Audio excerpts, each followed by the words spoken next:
Üstünün Novruz bayramı. Üstünün Novruz bayramı. Sana dememişim söyleme. Ha? Neyse. Ha. Şey bugünler size Çosa şehrini diyecek. Diyecek sana tamam. Ben atam. Ay malades. Uyruğu. Avrudu. Sakkalı it kuyruğu. Sahtan it doğrudu.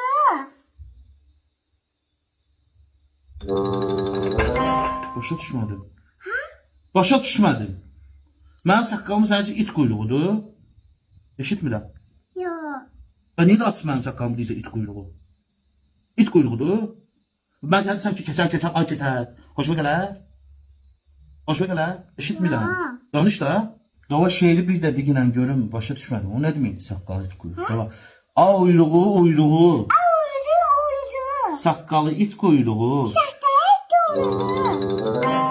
Yenə saqqalımı dartırsan, mənim saqqalımla nə işin var sənin? Ha? Mən sənə kim göstərəm, ha?